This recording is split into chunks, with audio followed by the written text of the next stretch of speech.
Is know post analysis, मतलब हमने paper दिया और बच्चे बस दिमाग में उन्होंने सोच लिया कि घर पे आके मेरे से इतने क्वेश्चन और हो गए, मेरा ये पोटेंशियल स्कोर था, दिमाग में सोच लिया, कहीं कुछ नहीं लिखा।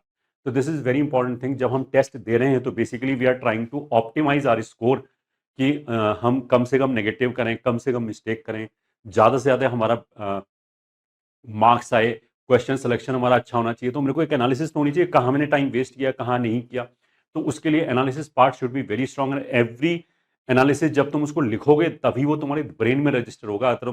अदरवाइज अगर तुमने पेपर देके छोड़ दिया तो 2-4 घंटे तो याद रहेगा, 2-3 दिन बाद वो भूल जाओगे कि क्या क्या लर्निंग था उस पेपर का। तो इट इज़ वेरी इंपॉर्टेंट। जो बच्चे जेई मेट्स के पेपर दे रहे हैं या फिर कॉम्पिटिशन में जो रेगुलर पेपर दे रहे हैं, वो जानते हैं कि जो हमारा एनालिसिस आएगा, जैसे इस तरह का एनालिसिस आएगा, इसमें बहुत ज़्यादा डिटेल्ड में ईच एंड एवरी फैक्टर दे रखा है। जैसे मान लीजिए ओवरऑल स्कोर है, तो ओवरऑल स्कोर में आपका दे रखा है, टॉप रैंकर का दे रखा है, फर्स्ट 10 जो परसेंटाइल में बंदे हैं उनका दे रखा है, 25 में दे रखा है, सबका एवरेज दे रखा है।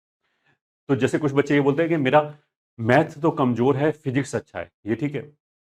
तो अब मैं उनसे पूछूंगा कि कैसे पता लगा कि आपको फिजिक्स अच्छा है, मैथ कमजोर है। तो बोलेंगे मेरे फिजिक्स में ज़्यादा मार्क्स आते हैं। तो this is not the right criteria, क्योंकि फिजिक्स में जैसे हमने पहले एनालिसिस किया था, लास्ट ईयर हमने एक एनालिसिस डाला था कि 99 परसेंटाइल के ऑन एंड एवरेज मैथ से हमें 30 नंबर ज़्यादा चाहिए थे फिजिक्स में, ठीक है। तो जो हमारी एनालिसिस होगी फिजिक्स और मैथ के बीच में, ऐसे नहीं हो सकता कि किसमें मार्क्स ज़्यादा है। ऐसे होगा कि बाकी सबका एवरेज क्या है उस सब्जेक्ट में, ये ठीक है, और मेरा एवरेज क्या है, हमने इजी क्वेश्चन कितने किए हैं, ये ठीक है, हमने मॉडरेट क्वेश्चंस कितने किए हैं। तो इस तरह की जो एनालिसिस है आपको ये बनी बनाई मिलती है, इसको जरूर देखें।